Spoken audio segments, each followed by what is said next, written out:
Ce rapport, depuis sa remise au président du Faso, chef de l'État, le 24 novembre dernier, est désormais public et chaque citoyen peut, en toute transparence, prendre connaissance des observations et recommandations que la Cour formule sur la gestion des ressources publiques. Permettez-moi de rappeler brièvement le processus d'élaboration de ce document. Le rapport public annuel 2024 est la synthèse des activités menées par la Cour durant l'année judiciaire 2022-2023.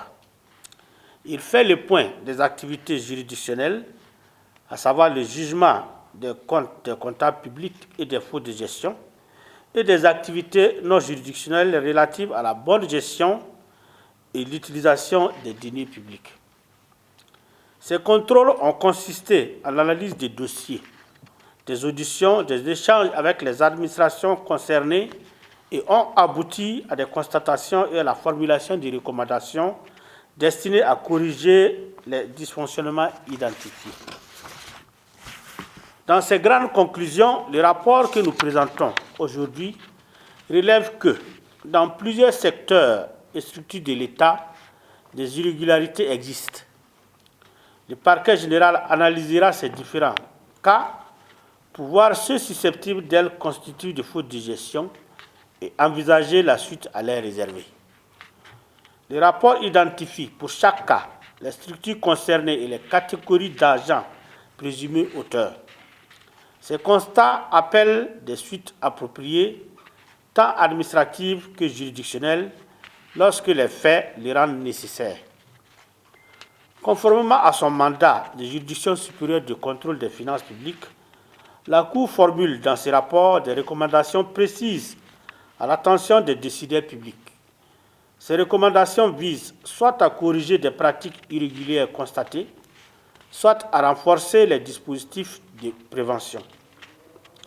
À l'occasion de la remise du rapport au président du Faso, chef de l'État, celui-ci nous a expressément invités à assurer un suivi rigoureux de la mise en œuvre des recommandations, ce qui confirme l'attention portée par les plus hautes autorités aux questions de bonne gouvernance et de transparence. La Cour entend donc par conséquent assurer ce suivi en coordonnant ses actions avec les services compétents et en informant régulièrement l'opinion publique des progrès observés. Nous sommes conscients que dès que l'on parle de faute de gestion, cela suscite des attentes fortes de la part des citoyens. La Cour reste attachée au respect des garanties procédurales nécessaires à l'exercice des droits des personnes mises en cause. Notre ambition n'est pas de stigmatiser, mais d'améliorer les pratiques de gestion au bénéfice de l'intérêt général. Au-delà des cas individuels, le rapport met en évidence des insuffisances qui entravent l'efficacité et la portée du contrôle public. Capacité limitée en ressources humaines et financières, insuffisance de coordination entre institutions et besoin d'adaptation du cadre juridique et procédural pour renforcer la célérité des procédures et l'efficacité des poursuites. Ces limites ne sont pas des éléments isolés, mais des facteurs constants qui affaiblissent les actions de la Cour. En particulier, je dois souligner que les ressources mises à la disposition de notre institution demeurent insuffisantes au regard des missions qui lui sont assignées et du volume des contrôles attendus par les citoyens. À ce jour, le budget annuel de la Cour est très limité, ce qui affecte nos capacités opérationnelles et limite les audits et contrôles. Avant de passer la parole au conseiller rapporteur, qui présentera les grandes lignes et les éléments saillants du document, je rappelle que le rapport public annuel 2024 est mis à la disposition du public. Nous restons engagés à faciliter l'accès à l'information et à accompagner la compréhension citoyenne des enjeux soulevés. En 2024, il a été ouvert une instruction dans 43 dossiers de présomption de faute de gestion dans plusieurs structures mettant en cause des agents de profils différents. Les profils des agents couramment mis en cause sont ceux de DAF ou DGF, ministre, directeur des marchés publics, directeur général des structures des ministères ou des établissements publics de l'État, directeur de cabinet, secrétaire général, etc. Au niveau de la fréquence de commission des fautes de gestion dans les structures auditées, il ressort que c'est au niveau de la santé, au niveau du ministère de l'Agriculture et des Ressources animales, le MENA-PLN, le Conseil régional des hauts-bassins et la Commission nationale des droits humains que le plus grand nombre d'irrégularités ont été découvertes et ont donné lieu à des poursuites pour faute de gestion. Sur l'état de la mise en œuvre des recommandations, il ressort que sur un total de 41 recommandations adressées au ministère de l'Économie et des Finances, issues des RELF précédents, 9 ont été abandonnées pour des raisons diverses. Sur les 32 autres restantes, 30 sont entièrement mises en œuvre et 2 sont en cours d'exécution.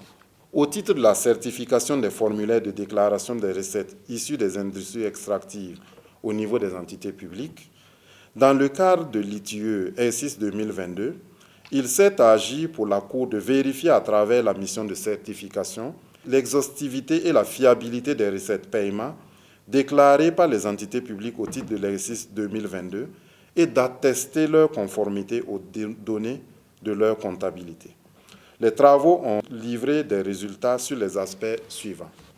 Sur l'exhaustivité et la fiabilité des déclarations de recettes paiement, de l'examen des formulaires de déclaration, la Cour a fait 10 constats majeurs, au nombre desquels on relève le non-respect par les entités publiques du délai de transmission des formulaires physiques signés des déclarations qui étaient fixées, la non-production ou la non-transmission de formulaires par la Direction générale des douanes ou le Fonds d'intervention pour l'environnement, le non-respect par la perception spécialisée du ministère de l'Énergie, des Mines et des Carrières, des références des quittances concernant les dividendes dans les détails de paiement, la commission d'erreurs par la perception spécialisée du ministère de l'Énergie, des Mines et des Carrières sur les références des quittances et les dates de paiement et la non-mention de la TVA perçue au titre des prestations de services de la SONASP par ses services sur les formulaires de déclaration. Au titre du rapport de l'audit de conformité de la gestion des contrats de partenariat public-privé au Burkina Faso de 2015 à 2022, il s'est agi pour la Cour d'apprécier le respect de la réglementation sur les contrats de PPP par les autorités contractantes, c'est-à-dire les ministères porteurs de ces contrats, sur la période 2015-2022. Elle a visité pour ce faire, sur site, des ouvrages de 7 projets afin de confronter les stipulations des contrats PPP aux réalisations.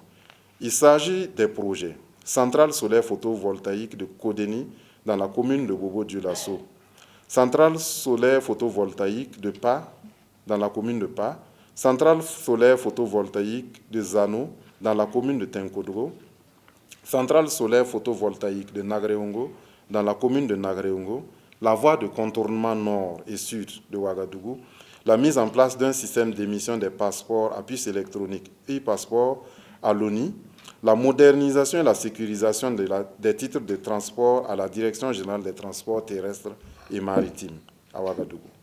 L'examen des 15 dossiers de contrats PPP signés jusqu'en 2022 a permis d'aboutir au constat suivant.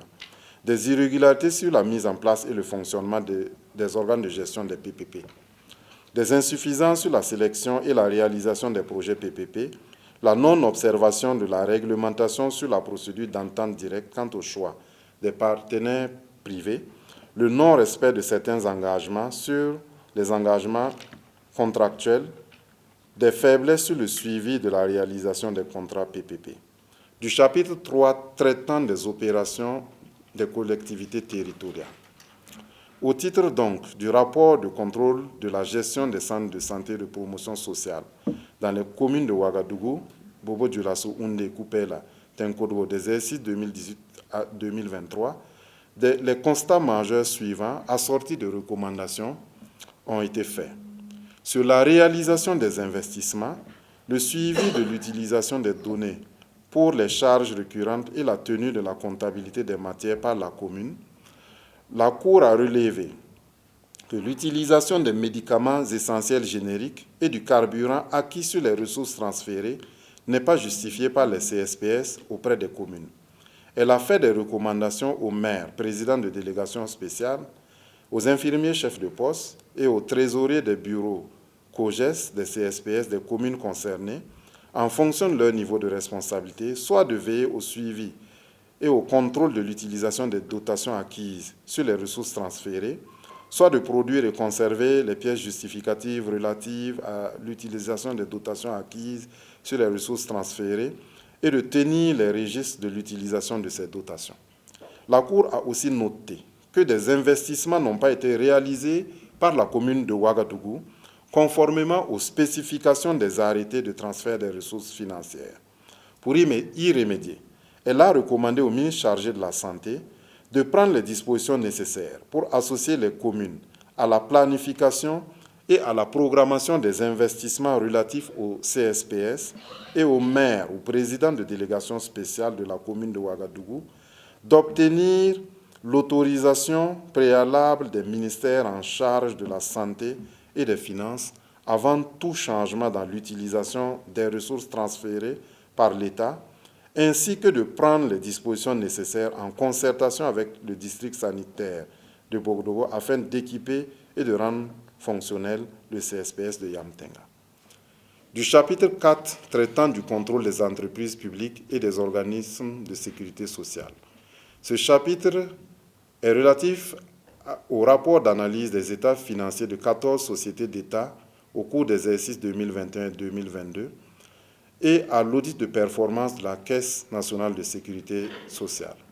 Au titre du contrôle des 14 entreprises publiques, il s'est agi pour la Cour des comptes d'apprécier la qualité, l'efficacité et l'efficience de la gestion de ces sociétés. Cet exercice a permis à la Cour de faire des constats et de formuler des recommandations, principalement sur l'analyse de la liquidité des sociétés, qui a fait ressortir à la lumière des états financiers des 14 sociétés d'État que 8 ont enregistré des trésoreries actives très abondantes au regard de leurs trésoreries passives. Ce sont la LONAB, le BUMIGEB, l'ONEA, la SOGEMAB, la SONAGES, la SONABEL, la SONATUR et la SOPAFERBE. À l'exception de la SONAGES et de la SOPAFERBE, les 12 autres sociétés d'État, objet de l'analyse, présentent chacune des ratios de liquidité générale supérieurs à la norme. La Cour a recommandé aux directeurs généraux de certaines sociétés la réduction de la trésorerie oisive et d'éviter les découvertes bancaires pendant qu'elles disposent de ressources oisives. Sur la structure des ressources, la Cour a relevé que 3 sociétés, la SOGEMAB, la SONATER et la SOPAFERBE, ne respectent pas la norme. Pour y remédier, elle a recommandé au président du conseil d'administration de la SONATER et de la SOPAFERBE de veiller à une augmentation des fonds propres pour améliorer les résultats de leur société. Sur la structure des emplois, la Cour a constaté que le BUMIGEB et le Laboratoire national des bâtiments et des travaux publics n'ont pas leur structure des emplois adaptée à leurs activités. La norme recommande que l'actif immobilisé constitue la part la moins importante des rubriques de l'actif dans les entreprises classiques. Elle recommande au directeur général du BUMIGEB de prendre des mesures pour l'exécution des marchés dans les délais contractuels et au directeur général du LNBTP de veiller à la réduction du volume des créances clients. La Cour a noté que la SONABI a son fonds de roulement qui est inférieur à son besoin en fonds de roulement. Pour ce faire, elle recommande au directeur général de la SONABI de veiller à un meilleur recouvrement des créances, une meilleure gestion de ses approvisionnements et une diminution au maximum des délais de paiement accordés à sa clientèle. Au titre de l'audit de performance de la Caisse nationale de sécurité sociale, exercice 2020 à 2023, plusieurs insuffisances ont été révélées et fait l'objet de recommandations. Elles ont porté principalement sur le recouvrement. La Cour a constaté que tous les employeurs et tous les travailleurs relevant du régime de la CNSS ne sont pas immatriculés. Elle recommande au directeur général de la CNSS d'élargir le partenariat avec d'autres structures de l'État pour identifier et affilier les employeurs non à jour, de mener des campagnes de communication et de sensibilisation sur la loi portant régime de sécurité sociale, de veiller à corriger les défaillances qui occasionnent les doubles enregistrements et de prendre des mesures pour améliorer la qualité des cartes d'immatriculation. De même, la Cour a constaté que la taxation d'office n'est pas appliquée. Une recommandation a été faite au directeur général de la CNSS afin d'y remédier. Par ailleurs, la Cour a constaté que la CNSS éprouve d'énormes difficultés à recouvrer les prêts accordés aux structures publiques. Par exemple, au 31 décembre 2023, 4 structures étatiques doivent à la CNSS la somme de 15 364 517 858 francs CFA, intérêts compris, au titre des prêts non encore recouvrés, alors que les échéances sont largement dépassées. Je suis Bernard Bougoum sur le site en ligne wakatsira.com. Puisqu'il est ressorti qu'il y a des structures qui doivent à la CNSS, moi j'aimerais savoir qu'est-ce qui crée le blocage. Est-ce que la CNSS a des difficultés pour faire ses recouvrements ou est-ce que la faute c'est au niveau des sociétés qui doivent justement à la CNSS, puisque c'est quand même 15 milliards, c'est quand même gros comme chiffre. Voilà, merci. Ouedraogo Ouma, le Faso.net. Je voudrais quelques précisions. D'abord, 32 recommandations adressées au ministère de l'économie et des finances, si j'ai bien noté. 9 ont été abandonnées, c'est le terme utilisé, et pour diverses raisons. Est-ce qu'on peut avoir quelques-unes donc de ces raisons? Est-ce qu'on doit comprendre que la Cour a fait un hors-sujet quelque part en matière de formulation donc, des recommandations? Ce qui m'amène également à poser donc, la question de savoir quelles sont les critiques également qui vous reviennent. Est-ce que certains estiment qu'il y a un acharnement donc, de la Cour vis-à-vis donc, d'eux, et quand on sait qu'il est de la nature humaine, que personne n'aimerait donc être aussi contrôlé. Donc si on peut avoir les critiques aussi qui vous reviennent par rapport donc, à vos méthodes, votre mission. Ensuite, vous avez parlé des questions de manque de moyens financiers, la ressource humaine aussi, par rapport au volume donc, du travail. À quel taux vous estimez donc, la couverture donc, du travail par rapport donc, à ce qui devait être fait et sur quelle base, donc, sur quels critères ont été donc, faits donc, les choix des structures qui ont été donc, contrôlées. Sommet Sanono, Radio Burkina, sur les rapports de 2024, est-ce que parmi ces rapports, il y a des dossiers qui sont en instruction? Si oui, combien? Et puis, deuxième question, quelles sont les irrégularités qui interviennent à travers les différentes structures que vous avez eu à contrôler et pourquoi c'est cette récurrence? CNSS créance impayée 15 milliards. Bon, il faut aller demander à la caisse. Pourquoi ces 15 milliards-là ne sont pas recouvrés? Nous avons constaté qu'il y a 15 milliards de créances là-bas qui ne sont pas recouvrées. Et 10 pas des structures publiques. Voilà. Allez-y à la caisse, vous demandez au DG, il va vous expliquer quel est le problème qu'il a pour le recouvrement de ces créances. Toujours est-il, c'est beaucoup pour la Caisse nationale de sécurité sociale, quand on sait que c'est un organisme de prévoyance sociale. Par rapport aux recommandations adressées au ministère de l'économie qui ont été abandonnées, ce n'est pas que la Cour était hors sujet, parce qu'une recommandation formulée, c'est aujourd'hui, demain, à la mise en œuvre ou bien à l'évaluation, il peut s'avérer que ça devient sans objet au regard du contexte. Voilà. Donc, c'est ensemble avec le ministère de l'économie que nous avons estimé que ces recommandations n'avaient plus lieu d'être. Et elles ont été abandonnées. Alors, les critiques qui sont formulées à l'égard de la Cour des comptes. Bon, pour le moment, je n'ai pas entendu que la Cour des comptes fait un acharnement contre les gens. La Cour des comptes, pour le moment, est une juridiction. Et quand vous êtes une juridiction, il y a des procédures que vous devez respecter, même quand vous faites votre travail. Voilà. il y a le respect du principe du contradictoire, le respect de la personne mise en cause. Tout ça, c'est des principes qui nous sont chers et nous les respectons. De telle sorte que jusqu'à présent, nous n'avons pas de récrimination à notre égard. Voilà. Mais je sais que les gens disent que ces derniers temps, ils sont beaucoup convoqués à la Cour des comptes parce que les dossiers de faute de gestion, l'instruction s'avance. Donc il y a des gens qui sont convoqués régulièrement à la Cour des comptes, mais ils viennent de façon discrète. Nous ne faisons pas beaucoup de bruit. Donc ça fait que l'opinion n'est pas au courant qu'il y a du travail qui s'est fait. Voilà. Alors, manque de moyens par rapport au volume de travail, taux de couverture, les choix qui sont opérés.